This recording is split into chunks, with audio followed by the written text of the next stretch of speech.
Muslims today are labeled as terrorists. Many a times, two different labels are given for the same activity of that same individual. About 60, 70 years ago, before India got its freedom, the country where I come from, the Britishers were ruling India. There were many Indians who were fighting for the freedom of the country. These people, by the British government, they were called as terrorists.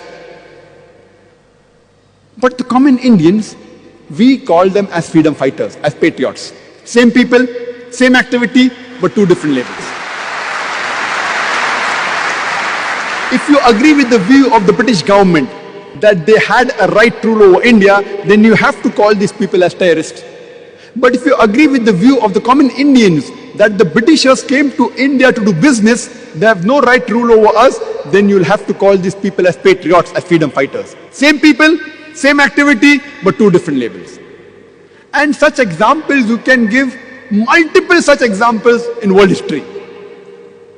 A Dai should know, if there are many examples, which example should you use where, so that he understands. Because Quran says in Surah Al-Imran chapter 3 verse 64, "Ta'alaw ila kalmatin sawa'in bainana bainakum." Come to common terms as us and you. The moment the Indians, when they call Muslim terrorists, and when I give this example, then they understand the picture better. 2 months back I was in UK, after the bomb blast, after 7th of July. There's supposed to be a grand conference. Tony Blair, Jack Straw was supposed to come. Last moment they didn't come. But the chief of police was there, the mayor was there. And there also I used example, but my examples were different. I said that in the 18th century, we know of the American Revolution. The Britishers were ruling America. There were many Americans who were fighting for the freedom. In 1776, they got the freedom. And top of the line were Benjamin Franklin, George Washington. They were called as terrorist number 1 by the British government. The person who was terrorist number 1, George Washington, later on he becomes the president of USA.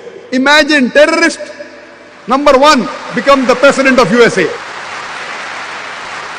And he is an example for all the presidents to follow, including George Bush.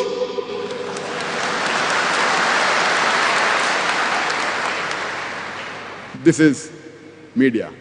Terrorist number 1 becomes the president of the country which we look up upon. USA!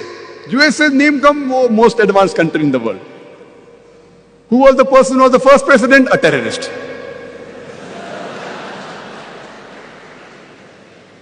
We have the example of Nelson Mandela. Before New South Africa was formed, South Africa was relieved from the white apartheid government. Nelson Mandela, by the white apartheid government, he was imprisoned for 25 years in Robben Islands. He was called as terrorist number 1. Later on, when South Africa gets its freedom from the white apartheid government, he is made the president of New South Africa.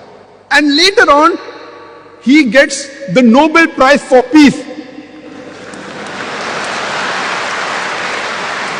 And he doesn't get a Nobel Prize for Peace for a new activity. Not that he was a terrorist first and then he did some good activities and a bad person has become a good person. No, no. For the same activity for which he was called a terrorist, after a few years, he gets the Nobel Prize for Peace. It is weird. Same activity for which he was imprisoned for 25 years. He was called as terrorist. For the same activity later on, he gets the Nobel Prize for Peace.